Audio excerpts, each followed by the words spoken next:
সাগরে নিখোঁজ একমাত্র ছেলের সন্ধান মিলছে না, তাই ৬ দিন ধরে কক্সবাজারের সাগর পাড়ে দুঃসহ অপেক্ষায় দিন কাটছে চট্টগ্রাম বিশ্ববিদ্যালয়ের শিক্ষার্থী অরিত্র হাসানের বাবা মায়ের।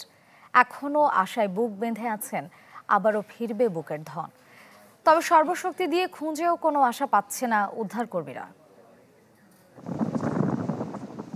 ঢেউয়ের সাথে যুদ্ধ করে কোনো জাহাজ কিংবা কুলে উঠে গেছেন ছেলে।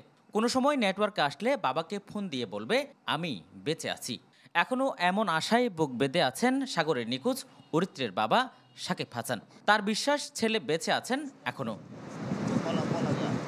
ছেলে নিখোঁজের পর থেকে বাবা সাকিব হাসান বগুড়া থেকে স্ত্রীকে নিয়ে ছুটে এসেছেন কক্সবাজারে। সেই থেকে প্রতিদিন তাদের অপেক্ষার প্রহর কাটছে সাগর পাড়ে। একমাত্র সন্তানের খোঁজ না পেয়ে পাগল প্রায় মাও বিশ্বাস করেন ফিরে পাবেন ছেলেকে। কল্পনা করছে তাও না, উদ্ধার করে গিয়ে হয়তো তাকে সেবা শুশ্রূষা করছে, হয়তো একসময় আমাকে ফোন করবে যে আমি জীবিত আছি, বা তারা কেউ আমাকে ফোন করবে আমি জীবিত আছি, আমাকে এসে নিয়ে যাও। আমি এই প্রত্যাশা করি।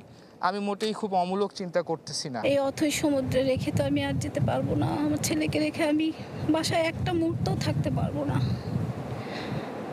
যে কোনো মুহূর্তে হোক, যে কোনো অবস্থাতে হোক, আমার ছেলেকে ফিরে পেতে চাই। সবাইকে হাসি খুশিতে মাতিয়ে রাখা অরিত্রের খোঁজ নেই। সর্বশক্তি দিয়ে হন্য হয়ে খুঁজেও মিলছে না সন্ধান।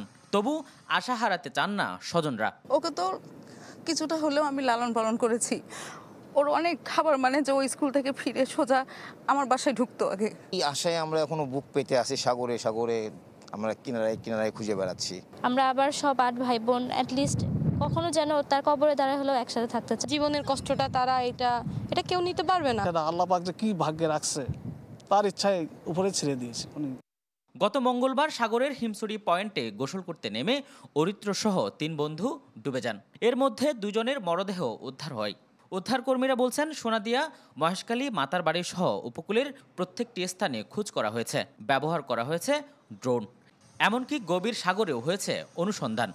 ড্রোন যোগে সোনাদিয়া দ্বীপ এবং মহেশখালী দ্বীপের যে প্যারাবনগুলো আছে এগুলো তো আমরা খুঁজেছি তন্ন করে। আমরা সব জায়গায় গেছি, কুতুবদিয়া, মহেশখালী, মাতারবাড়ি, কয়লা বিদ্যুৎ, তারপরে এদিকে গিয়েছি হিমচরি, ইনানি, টেকনাফ পর্যন্ত সব জায়গায় খোঁজ চলমান আছে, এখনো রয়েছে। অরিত্র সহ ডুবে যাওয়া সবাই ছিল চট্টগ্রাম বিশ্ববিদ্যালয়ের উন্নয়ন অধ্যয়ন বিভাগের শিক্ষার্থী। আজিম নিহাদ, চ্যানেল 24, কক্সবাজার।